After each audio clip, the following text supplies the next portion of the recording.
కీర్తనలు 7వ కీర్తన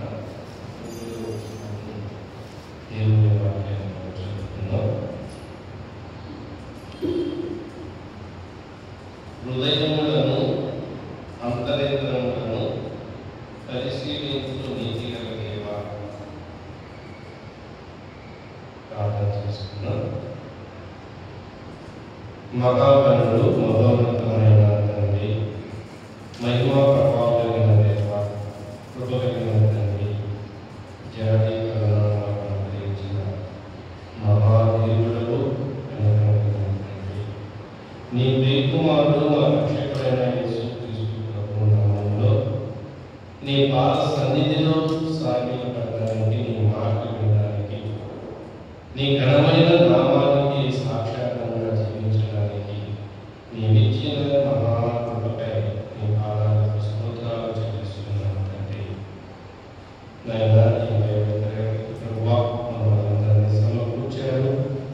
నీ పాదాలకు స్తోత్రాలు. ఇంకా కావాల్సిన వారు నీ చిత్త ప్రకారంగా నడిపించమని నీ పాదాలు పట్టుకొని పెట్టుకుంటున్నాం తండ్రి. వచ్చిన వారు నాయన నీ మాటలు వినడానికి ప్రభు ఆసక్తి ఉండగా నాయన మీరే మీ పరిశుద్ధ ఆత్మతో మమ్మల్ని నింపి మా హృదయాన్ని తెరిచి చదివిన లేఖన భాగంలో ప్రభు మా అందరితో మీరు మాట్లాడి సరిచేసుకుని సరిదిద్దుకొని మీ ఘనమైన నామానికి సాక్షులంగా సాధనంగా ప్రత్యేకమైన జీవితం కలిగి అనేకులకు మార్గకరంగాను మార్గదర్శకులుగాను నమ్మకమైన వారిగాను సృష్టికర్త అయిన దేవాది దేవుని కనపరిచే నాయన కన్నులుగా జీవించడానికి నీ కృప అనుగ్రహించుకుంటూ నిలబడిన మీ దాసుని ప్రభావించాలని మరుపరిచి సహాయం ఇచ్చి కోరుకుంది. రక్షకుడైన క్రీస్తు ఉన్నతమైన నామములో దేవులమై యేసయ్య పేరట ప్రార్థించి అడిగిపెట్టుకుంటున్నాం మా పరమ తండ్రి. ఆమేన్.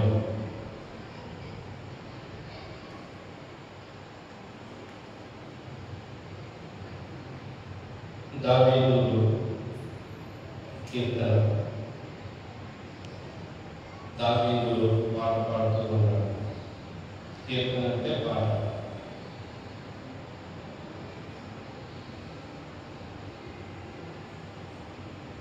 పాట పాడుతున్నాడు. ఏమని పాట పాడుతున్నాడంటే, మొదటి వచనంలో యెహోవా నా దేవా, నేను నీ శరణు కూర్చున్నాను అంటూ హృదయములను ఆంతర్యములను పరీక్షించు నీతి గల దేవా. హృదయములను అంతర్యములను పరీక్షించు నీతి గల దేవా అంటే మన హృదయము లోతులు, మన హృదయ లోతులు ఉన్నాయి కదా, వాటిని చూడగలిగిన దేవుడు. అంటే మన హృదయాన్ని ఆయన చూస్తూ ఉన్నాడు. చూడగలిగిన దేవుడు, హృదయాన్ని చూచే దేవుడు, హృదయాన్ని పరిశీలించే దేవుడు, హృదయాన్ని పరీక్షించే దేవుడు. మనుషులు ఏం చూస్తారు? మనుషులు ఏం చూస్తారంటే వాక్యాన్ని చూస్తారు, కంటికి కనిపించే వాటిని చూస్తారు. కంటికి కనిపించే వాటిని చూసి ఆనందపడతారు, కానీ ఆ ఆనందంలో క్షణం మాత్రమే సంతోషం కలుగుతుంది, తదుపరి దుఃఖం కలుగుతుంది. కాబట్టి హృదయాన్ని చూస్తే, హృదయాన్ని పరిశీలించి చూస్తే వారి యొక్క స్వభావమును తెలుసుకుంటాం.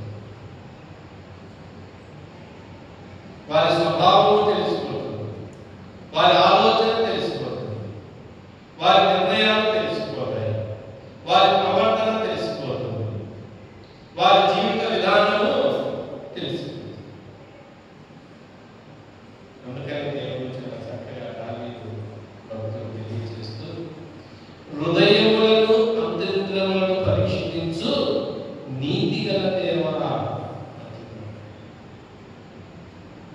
చూడండి అక్కడే మనకు ఒక మాట చూస్తాము. ఏమంటున్నాడంటే ఇంకో చక్కటి మాట తెలియజేస్తున్నాను. కీర్తనలు 44వ కీర్తన చూడండి, 44వ కీర్తన 21వ వచనం తీసిన వార్తను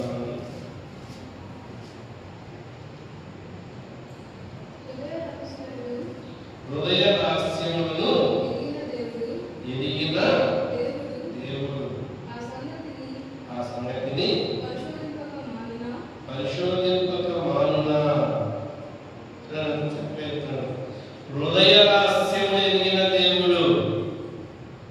హృదయంలో ఉన్న రహస్యములన్నిటి మనం దాచిపెట్టాం. ఒకరికి ఒకరు తెలియకుండా దాచిపెట్టుకుంటాం. కానీ దేవుడు వాటిని పరిశీలించేవాడు. ఆ సంగతిని పరిశీలించేవాడు. మనం పరిశీలన చేయలేము. ఎంత చక్కగా తెలియజేస్తున్నాడు, తెలియజేస్తున్నాడు. ఈ పాట కూడా పడుతున్నాడు. ఏమంటున్నాడు? హృదయ రహస్యములు ఎరిగిన దేవుడు. హృదయ రహస్యములు ఎరిగిన దేవుడు ఆ సంగతిని పరిశోధింపక మానునా.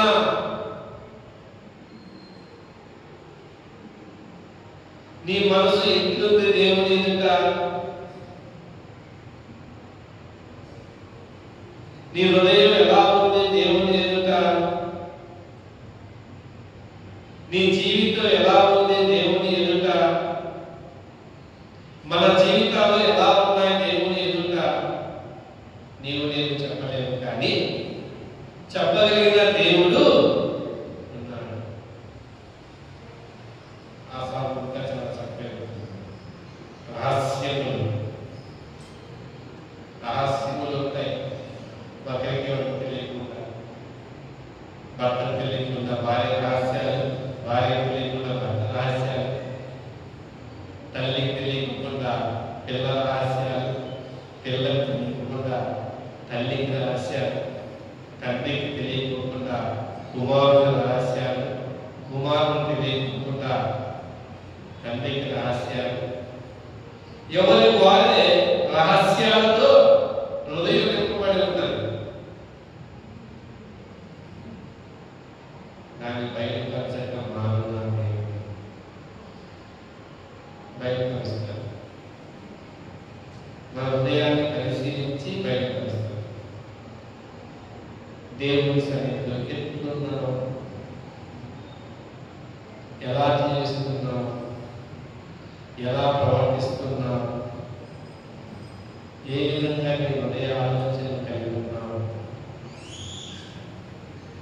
అందుకే మన హృదయాన్ని దేవుడు సరిచేసి సరిదిద్ది చక్కబెట్టి దేవుడు కోరుకున్న జీవితంలోనికి నింపున్నాను మనందరినీ నడిపించడానికి ఇష్టపడుతున్నారు.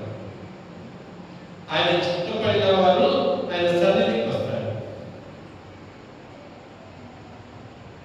నా హృదయ రహస్యములు బయలుపరచబడుతున్నాయి కాబట్టి నేను ఎందుకు వెళ్ళడం అనుకున్న వారు దూరంగా ఉంటారు. హృదయ రహస్యాలను బయటపెట్టి దేవుని సన్నిధికి వస్తే మన జీవితము మధురంగా ఉంటుంది, మాదిరికరంగా ఉంటుంది, మహిమకరంగా ఉంటుంది, ఎరుగు వారిని సరిదిద్దే విధంగా ఉంటుంది, చక్కపరిచే వారిగా ఉంటుంది, గుణం కలిగిన వారిగా ఉంటుంది.